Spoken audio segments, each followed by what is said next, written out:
मेरा नाम मिथिलेश कुमार है। आज आप लोगों को मैं परिमेय संख्या के बारे में बताने जा रहा हूँ, जिसके बारे में आपको नॉलेज होगा। परिमेय संख्या का मतलब आप लोग क्या समझते हैं?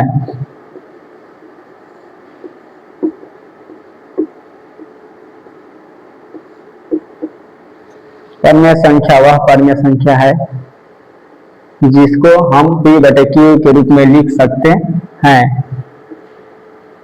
वह संख्या जिसे हम p/q के रूप में लिख सकते हैं, q रूप में लिख सकते हैं।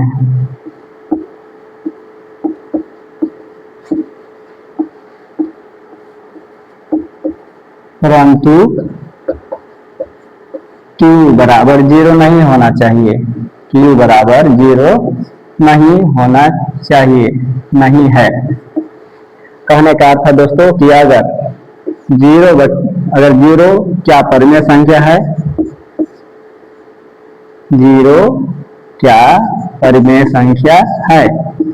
ये आपका सवाल अगर आता है तो आप इसका आंसर लिख सकते हैं, क्योंकि 0 के नीचे कोई भी अंक के नीचे 1 छिपा होता है, इसलिए आप इसे 0/1 लिख सकते हैं। इसलिए यह p/q के रूप में है, इसलिए यह p/q के रूप में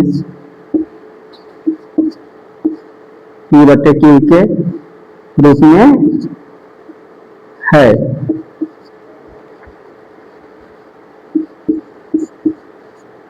इसलिए यह शून्य परिमेय संख्या है। यदि कोई संख्या के नीचे अगर 0 होता है तो वह परिमेय संख्या नहीं होगा, क्योंकि ये नियम के विरुद्ध है। इसलिए यह परिमेय संख्या नहीं है। तो यहाँ पर दोस्तों ध्यान देना है, नहीं है। यहाँ पर ध्यान देना है दोस्तों कि शर्तानुसार परिमेय संख्या वह परिमेय संख्या है जिसको p/q के रूप में लिखा जा सकता है, लेकिन q बराबर 0 नहीं होना चाहिए। यानी कि नीचे जब 0 रहेगा तो वह परिमेय संख्या के रूप में उसका गिनती नहीं हो सकता है। यदि जिसका वर्ग अगर रूट 3, 5, 2 ये संख्या का वर्गमूल नहीं निकलता है, पूर्ण रूप से वर्गमूल नहीं निकलता है, इसलिए सभी संख्या अपरिमेय संख्या है।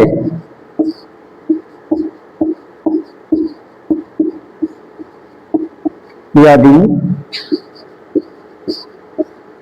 √4 पूछा जाए तो इसका वर्गमूल यानी इसका गुणनखंड कर सकते हैं, अपने गुणनखंड की जगह बना सकते हैं। इसका वर्ग निकल रहा है 2 हो रहा है, इसलिए यह परिमेय संख्या है।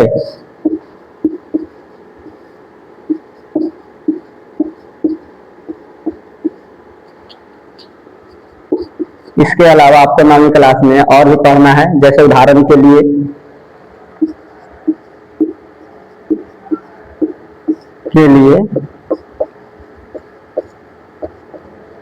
2/7 √7 अब जैसे √7 का वर्गमूल नहीं निकलता है तो आप इस रूट को काट सकते हैं। तो यहाँ पर आपका बच जाएगा 2/7, यानी 2/7 को हम लिख सकते हैं कि परिमेय संख्या है, क्योंकि ये सभी अंक में है और पूर्ण संख्या है, इसलिए हम लिख सकते हैं कि यह परिमेय संख्या है।